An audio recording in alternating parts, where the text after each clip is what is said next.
Hey all, here at OS Reviews, you're watching our hands-on review of the 3D hologram LED fan. This thing is incredibly cool, but it's primarily aimed at advertisers. So think of smaller stores as well as malls that may want to display images as well as graphics to attract customers to visit the store. Of course, you can also pick it up as a consumer, just using it as a decor or a conversation starter in the back of a room. Maybe you can leave it on or turn it on when someone comes to visit. Definitely a very interesting piece of tech, and this is based on a concept that we've actually seen before, which is fans that have an LED light strip and that produces images because of the persistence of motion. Our eyes is able to see a complete image. It retails for about $300, so it's definitely not cheap, but it could be worthwhile considering you're getting this 3D hologram display that again you can very easily customize to attract people to visit. User manual, which is documented without too many details. Just tell you a few precautions, including the arm of the LED, so to leave enough space on the wall when you want to mount it, and what types of memory cards and formats in terms of the video is supported. The pixel resolution, 450 by 224, doesn't seem high at all, but that's simply because it's using a row of LEDs, and the actual effect seems much better than you'd think looking at the PPI. It's using LEDs, which means it's very energy efficient and can also last up to 50,000 hours turned on, so that's pretty good in terms of longevity.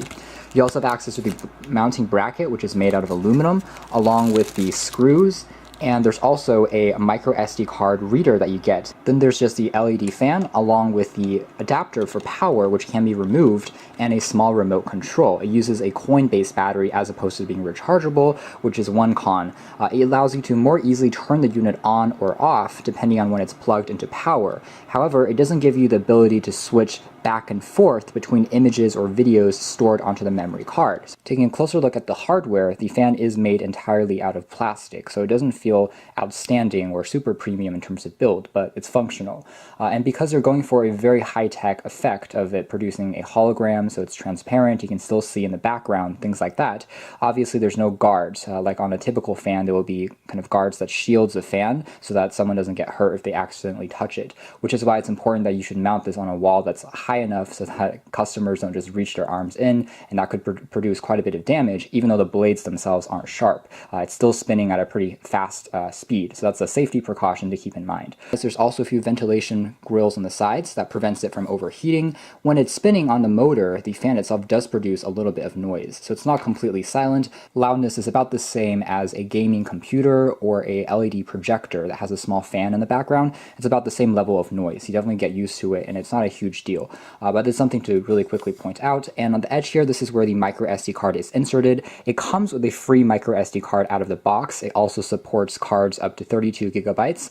Something I'm not a huge fan of is the cable doesn't have a groove to sit into really nicely. So the only elegant solution is mounting it on a wall. If you just sit it flat on a surface or onto a desk on the ground, you can see how this is elevated, so there's a bump compared to the rest of the base, and as a result it doesn't sit flat and it kind of teeters back and forth, especially as the fan is moving.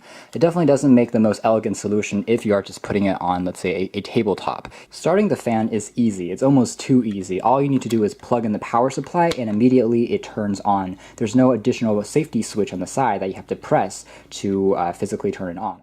Alright, so next let's launch into a quick demo of what it looks like with both the lights on and the lights off.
couple remarks about the video sample. You may have noticed that the spinning motion was evident in some of the footage. That's purely because of the camera. You can't actually see that in person.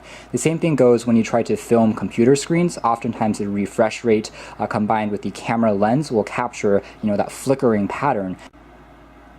Overall, I also found the LED lights to be sufficiently bright, so even if there's some background light in the room, you can still make out the images without any problems. That's kind of important because if you're in a mall or in a store, you are probably not going to be in a completely dark environment, and luckily the effect is still rather mesmerizing. Obviously, when the lights are completely off, it becomes even more apparent, but with the lights on, you can still make out objects behind it, which creates that even more convincing transparent display, holographic display effect that I think that they were going for when designing it, which is, again, pretty clever.